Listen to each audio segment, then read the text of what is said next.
સંવેદનશીલ વિસ્તારમાંથી પસાર થતો હોય એવી ફીલ આવે છે. એને એક જ માણસ સમજી શકતો હોય છે જે પોતે પણ જમાઈ હોય છે, પણ અનફોર્ચ્યુનેટલી એના સસરા હોય છે, અને એનું ને ફર્નિચરનું લગભગ સરખું જ હોય છે, ઘરમાં હોય. બાકી જે ચાલે એ સાસુ ને ચોમાસું જ કહેવાય. અને જે જમાઈને એના સાસુ જોડે સારું બને એને કર્ફ્યુગ્રસ્ત વિસ્તારમાં મળતી દૂધ અને શાકભાજીની સવલતોનો લાભ મળતો હોય છે. બાકીની ઘટનાઓ બધી જુદી છે, તમે સમજી ગયા એનો ખૂબ આનંદ છે. પણ જોકે આ દીકરીના બાપ એની વાત પણ તમારી સાથે કરવી છે.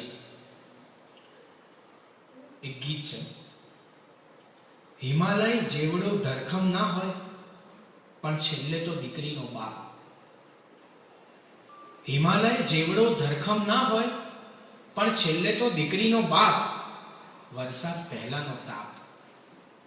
પીગળ્યા પછી એ કોઈનોય નહીં, પણ ત્યાં સુધી પીગળે પણ નહીં. પીગળ્યા પછી એ કોઈનોય નહીં, પણ ત્યાં સુધી પીગળે પણ નહીં. એકવાર નદીને મોકલ્યા પછી સાથે નીકળે પણ નહીં. ફરકની ભાષામાં ફરક પડે છે, રેતીથી જુદો હોય કામ. છેલ્લે તો દીકરીનો બાપ. વરસાદ પહેલાનો તાપ. હૈયું વિદાય થાય એવો વરસાદ રોપાવે બીજાને ફળીએ. હૈયું વિદાય થાય એવો વરસાદ રોપાવે બીજાને ફળીએ.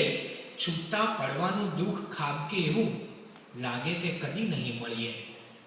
પાણી ચોવ્યાથી ભીનો થાય કાગળ ને એમાં ઉપસી એની છાપ. છેલ્લે તો દીકરીનો બાપ. વરસાદ પહેલાનો તાપ.